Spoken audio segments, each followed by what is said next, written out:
नमस्कार। अगर आप SAP लॉजिस्टिक्स फील्ड में हैं और इंटरव्यू की तैयारी कर रहे हैं तो एक सवाल आपका पीछा कभी नहीं छोड़ेगा। वो सवाल है SAP EWM और SAP WM में आखिर फर्क क्या है।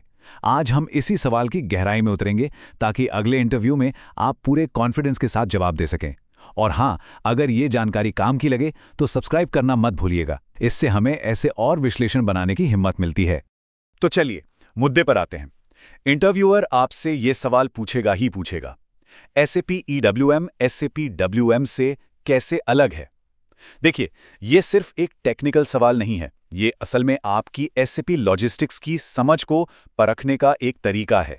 किसी भी सवाल का अच्छा जवाब हमेशा एक साफ सुथरी परिभाषा से शुरू होता है। तो SAP EWM क्या है? इसका पूरा नाम है एक्सटेंडेड वेयरहाउस मैनेजमेंट।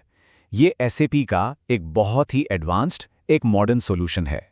इसे खास तौर पर उन बड़े और कॉम्प्लेक्स वेयरहाउस के लिए डिज़ाइन किया गया है जहां हर रोज़ हज़ारों प्रोडक्ट्स की आवाजाही होती है और हर एक चीज़ को बिल्कुल सटीकता से मैनेज करना पड़ता है।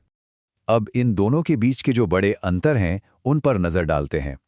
देखिए, SAP WM एक सेंट्रलाइज्ड सिस्टम है, जबकि EWM एक डिसेंट्रलाइज्ड मॉडल पर काम करता है। इसका मतलब हर वेयरहाउस अपने आप में एक स्वतंत्र यूनिट की तरह काम कर सकता है। प्रोसेसिंग की बात करें तो WM स्टैंडर्ड है, लेकिन EWM रियल टाइम में काम करता है, RF और RFID टेक्नोलॉजी की मदद से। मतलब इन्वेंट्री की जानकारी पलक झपकते ही अपडेट हो जाती है।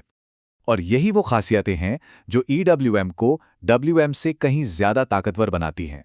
जैसे वेव मैनेजमेंट, ये ऑर्डर्स को स्मार्ट तरीके से ग्रुप करने में मदद करता है। लेबर मैनेजमेंट से आप ये देख सकते हैं कि कौन सा कर्मचारी कितना काम कर रहा है। और यार्ड मैनेजमेंट से वेयरहाउस के बाहर खड़े ट्रकों की आवाजाही को कंट्रोल किया जा सकता है। ये सब कुछ आपको स्टैंडर्ड WM में नहीं मिलता, और यही चीजें बड़े ऑपरेशंस के लिए EWM को जरूरी बना देती हैं। अच्छा, सिर्फ फीचर्स गिना देना काफी नहीं होता। एक मजबूत जवाब वो होता है जहां आप ये दिखा सकें कि ये फीचर्स असल दुनिया में कैसे काम आते हैं। तो चलिए अब एक रियल बिजनेस केस देखते हैं। सोचिए, एक बहुत बड़ी 3PL यानी थर्ड पार्टी लॉजिस्टिक्स कंपनी है। अब वो एक ही वेयरहाउस से अपने कई अलग अलग क्लाइंट्स को सर्विस दे रही है। कोई रिटेल का है, कोई फार्मा का, तो कोई इलेक्ट्रॉनिक्स का। अब जाहिर है हर क्लाइंट की ज़रूरतें अलग हैं, जिससे पूरा मैनेजमेंट बहुत ज़्यादा कॉम्प्लेक्स हो जाता है। तो ऐसी कंपनी को क्या चाहिए? सबसे पहले तो उन्हें रियल टाइम में पता होना चाहिए कि कौन सा सामान कहाँ रखा है। उन्हें एक अच्छी वेव प्लानिंग चाहिए ताकि ऑर्डर्स को जल्दी प्रोसेस किया जा सके। और उन्हें अपने कर्मचारियों की प्रोडक्टिविटी को भी ट्रैक करना है। ये वो ज़रूरतें हैं जिन्हें पुराना WM सिस्टम पूरा नहीं कर पाता, और यहीं पर EWM एक हीरो की तरह सामने आता है।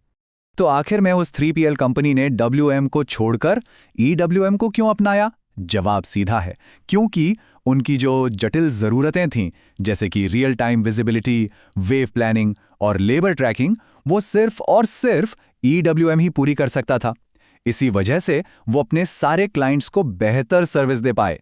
तो इंटरव्यू में एक दमदार जवाब कैसे देना है? बस ये 3 स्टेप्स का फ्रेमवर्क याद रखिए। सबसे पहले EWM की परिभाषा बताएं। दूसरा, WM के साथ जो मुख्य अंतर हैं उन्हें हाईलाइट करें। और आखिर में एक असली बिजनेस का उदाहरण देकर अपनी बात को मजबूती से रखें। अगर इस पूरी बातचीत में से सिर्फ एक बात याद रखनी हो तो वो ये है, SAP WM एक भरोसेमंद सेडान कार की तरह है जो रोजमर्रा के काम के लिए बिल्कुल ठीक है। लेकिन जब आपको किसी मुश्किल, उबड़-खाबड़ रास्ते पर जाना हो, जहां चुनौतियां बहुत ज्यादा हों, तो आपको एक पावरफुल 4x4 गाड़ी चाहिए होती है। बस वही SAP EWM है। और अब भविष्य की तरफ देखें तो एक सवाल दिमाग में आता है। आज वेयरहाउस में ऑटोमेशन और रोबोटिक्स तेजी से बढ़ रहे हैं। तो ऐसे में वेयरहाउस मैनेजमेंट सिस्टम्स को आने वाले कल में और किन नई चुनौतियों का सामना करने के लिए तैयार होना होगा, इस पर सोचिएगा जरूर। आज के लिए बस इतना ही। अगली बार फिर मिलेंगे। सीखते रहिए,